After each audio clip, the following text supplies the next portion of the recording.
Hello friends, I am back with another video. और इस video में बात करने वाला हूँ मैं बहुत ही इंपॉर्टेंट टॉपिक पे। और यहाँ मैं आपको बताने वाला हूँ कि एक प्रॉफिटेबल ट्रेडर बनने में कितना वक्त लगता है। क्योंकि कोई भी एक इंसान जो भी मार्केट में आता है वो इसी मंशा के साथ आता है कि वो कब प्रॉफिटेबल ट्रेडर बनेगा। और ये जर्नी कई लोगों के लिए बहुत लंबी हो सकती है, कई तो प्रॉफिटेबल ट्रेडर कभी बने ही ना। तो हर कोई ये जानना चाहता है कि आखिर कितना वक्त लगता है हमें एक प्रॉफिटेबल ट्रेडर बनने में। तो चलिए मैं आपको हर चीज़ बहुत डिटेल में समझाता हूँ। हमको ये चीज़ मालूम है, जो भी इंसान मार्केट में आ रहा है प्रॉफिटेबल ट्रेडर ही बनना चाहता है, लेकिन एक्चुअली जो सक्सेस मिल रही है वो 10 में से सिर्फ एक ट्रेडर को मिल रही है। ठीक है, 10 में से 9 ट्रेडर लूज़ कर रहे हैं और सिर्फ एक पैसे बना रहा है। तो वो क्या है, हम ऐसे करें कि हम उस टॉप 10% में पहुंच पाएँ। मैं बताता हूं आपको एंड उसकी जर्नी क्या होने वाली होती है।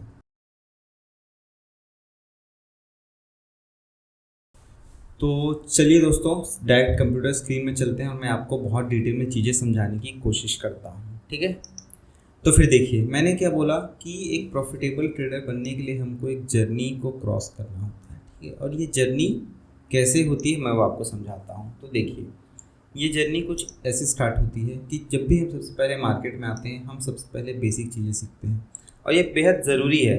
ठीक है, बेसिक, क्योंकि जब तक कि हम बेसिक नहीं सीखेंगे तो हम थोड़ा भी आगे नहीं बढ़ सकते। तो सबसे पहला काम होता है बेसिक सीखना।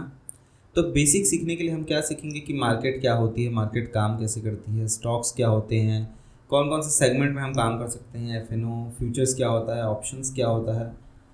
हम इन सब चीज़ों की जानकारी सबसे पहले तो लेंगे, फिर हम कैंडलस्टिक समझेंगे। तो ये सब चीज़ें होती है एकदम बेसिक। ठीक है, ये तो करना ही करना है, कोई भी इंसान जो आ रहा है उसको तो बेसिक सीखना ही सीखना है। ये होता है फर्स्ट स्टेप, ये हर एक आदमी कंप्लीट कर लेता है। कई लोग इसको एक हफ्ते में कंप्लीट कर लेते हैं, किसी को 1 महीने लग जाते हैं। मोटा मोटी 1 महीने के अंदर ये वाला डिटेल, ये वाला स्टेज क्लियर होता है, स्टेप 1। फिर आता है सेकंड स्टेज जो होता है टेक्निकल्स। ठीक है, टेक्निकल्स को समझने में भी ऑलमोस्ट सभी इंसान टेक्निकल्स भी समझ लेते हैं, काफ़ी अच्छे से इस पर भी काम कर लेते हैं। तो टेक्निकल्स मतलब क्या होता है, टेक्निकल्स मतलब हुआ कि चार्ट पैटर्न्स। कोई भी ट्रेडिंग करने आ रहा है तो उसको ये बात तो समझ आ जाती है कि भाई मेरे को चार्ट पैटर्न्स पढ़ने पड़ेंगे, तो वो चार्ट पैटर्न्स अच्छे से पढ़ लेता है। फिर इंडिकेटर्स कैसे यूज़ करना होता है, क्या क्या इंडिकेटर्स हैं, कैसे ट्रेंड लाइन यूज़ होती है, प्राइस एक्शन क्या है, सपोर्ट रेजिस्टेंस क्या है।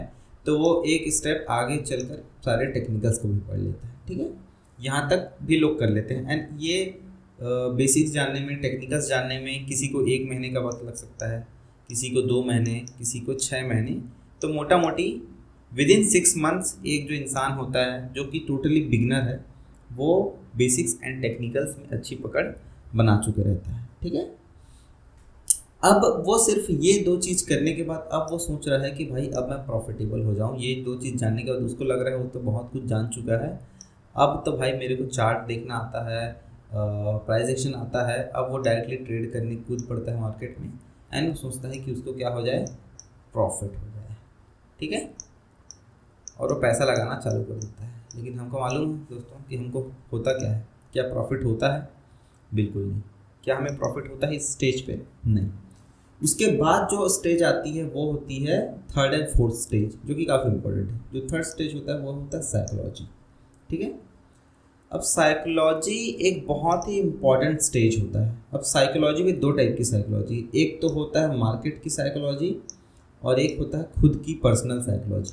मार्केट की साइकोलॉजी की मतलब कि मार्केट में पैटर्न्स बन रहे हैं, जो चार्ट पैटर्न्स बन रहे हैं, है ना, कैसे प्राइस एक्शन हो रहा है, उसकी एक साइकोलॉजी है। उस पर भी साइकोलॉजी होता है कि हमारा जो पार्टिसिपेंट्स है वो कैसे सोच रहे हैं, वो कैसे एक्शंस ले रहे हैं, वो एक साइकोलॉजी। सेकंड साइकोलॉजी होती है कि खुद की पर्सनल बिहेवियर, कि हम मार्केट में कैसे बिहेव कर रहे हैं, किस कंडीशन में हम क्या रिएक्शन कर रहे हैं, तो ये खुद का साइकोलॉजी। तो ये 2 बहुत इंपॉर्टेंट फैक्टर होते हैं किसके, एक प्रॉफिटेबल जर्नी के। लेकिन कई लोगों को इस बात को समझने में, साइकोलॉजी को समझने में, कई लोग होते हैं बहुत समझदार होते हैं जो काफ़ी जल्दी समझ जाते हैं, within 1 month 2 month, within 6 month, कोई 1 साल के अंदर ही समझ जाता है कि भाई बेसिक्स एंड टेक्निकल्स जानने से काम नहीं होगा, मुझे साइकोलॉजी पे भी काम करना पड़ेगा। तो वो इस पर फिक्स करने को लग जाते हैं।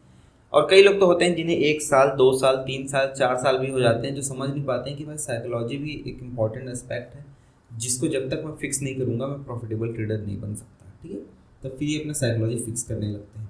तो सबसे पहले बात करते हैं मार्केट साइकोलॉजी की। मैंने बोला market psychology. Market psychology in the sense जो भी पार्टिसिपेंट्स मार्केट में हैं वो कैसे सोच रहे हैं एंड वो कैसे रिएक्ट कर रहे हैं, तो ये होता है मार्केट साइकोलॉजी। तो हम ये बोल रहे थे कि होती है market psychology. Market psychology in the sense कोई से भी हमारा स्टॉक चल रहा होता है, ठीक है, जो भी चार्ट पैटर्न बन रहा होता है, तो जब कोई सा चार्ट पैटर्न बन रहा है उस टाइम पार्टिसिपेंट्स कैसे रिएक्ट कर रहे हैं, कैसे बिहेव कर रहे हैं एंड किस मोमेंट पे क्या सोच रहे हैं, इसको समझना को हम कहते हैं मार्केट साइकोलॉजी। सीधा से एग्जांपल लेता हूँ, मान लेते हैं ये इस कंडीशन के लिए कोई रेजिस्टेंस है, ये कोई सपोर्ट है, तो जब मार्केट इस पॉइंट पर है तो कोई कैसे सोच रहा है, जब प्राइस यहाँ पर आ रहा है तो पार्टिसिपेंट्स की साइकोलॉजी क्या है, जब प्राइस यहाँ पर आ रहा है तो पार्टिसिपेंट्स की साइकोलॉजी क्या है, फिर प्राइस जब यहाँ आ रहा है तो पार्टिसिपेंट्स की साइकोलॉजी क्या है, इसको समझना कहते हैं मार्केट की साइकोलॉजी, ठीक है। क्योंकि मार्केट तो एक्चुअली जो पार्टिसिपेंट्स हैं उनसे मिलकर ही बन रहा है, तो इसको समझना एक अगला स्टेज होता है after learning basics and technicals, कि भाई जैसे रेजिस्टेंस पर आता है तो वहाँ पर लोग क्या सोच रहे हैं, है ना। यहाँ पर ऐसे कैंडल बन रहा है तो कोई सेल करने की सोच रहा है, जब ये एक बुलिश कैंडल बन रहा है तो कोई बाय करने की सोच रहा है, रेजिस्टेंस पर सेल करने की सोच रहा है, सपोर्ट पर बाय करने की सोच रहा है, या फिर सपोर्ट पे ब्रेक होने के बाद ब्रेकआउट पर वो सेल करने की सोच रहा है। तो यही मतलब कि उस मोमेंट पर लोगों की साइकोलॉजी क्या हो रही है, पार्टिसिपेंट की साइकोलॉजी क्या है, इसको समझना एक इम्पॉर्टेंट एस्पेक्ट है प्रॉफिटेबल ट्रेडर बनने की जर्नी के लिए, वो जिससे हम कहते हैं मार्केट साइकोलॉजी।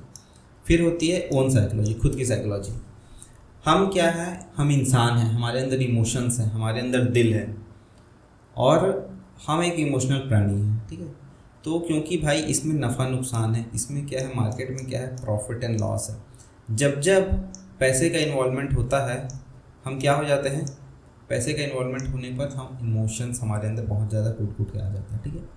तो यही होती है ओन साइकोलॉजी कि जब हमको प्रॉफिट हो रहा है तो हमारा साइकोलॉजी कैसा है, हम कैसे सोच रहे हैं, हम कैसे रिएक्ट कर रहे हैं, हम कितना घबराहट में हैं या कितना ज़्यादा बेचैन हो रहे हैं, जब हमको लॉस हो रहा है तो हम कितने डरे हुए हैं, हमारे एक्शंस कैसे हो रहे हैं।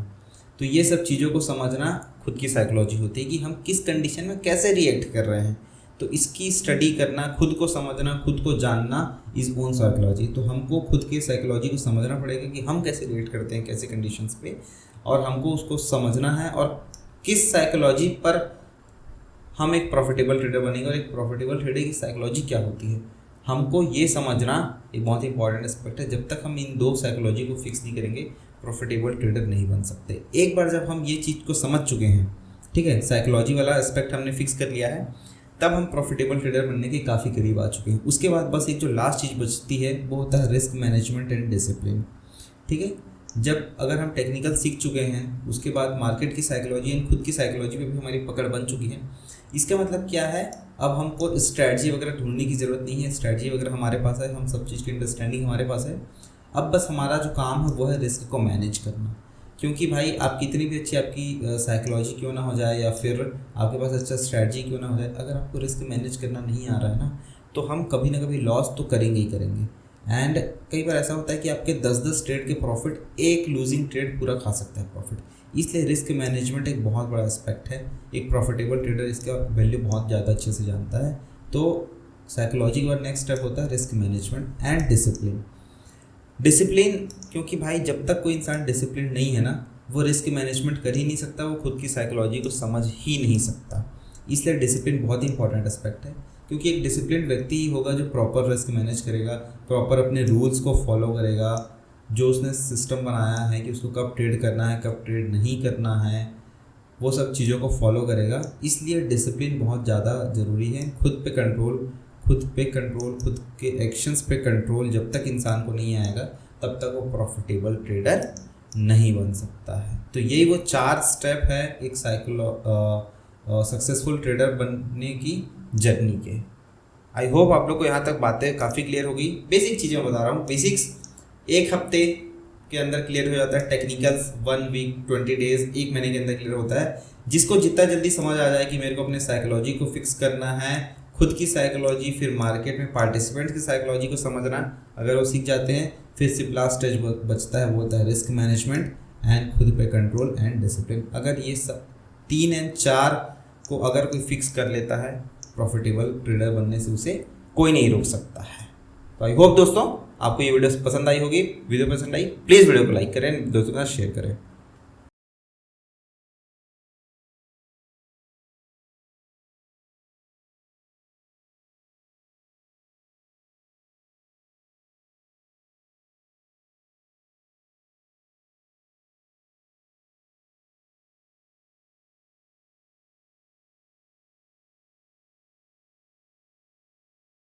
करें दोस्तों के साथ शेयर करें।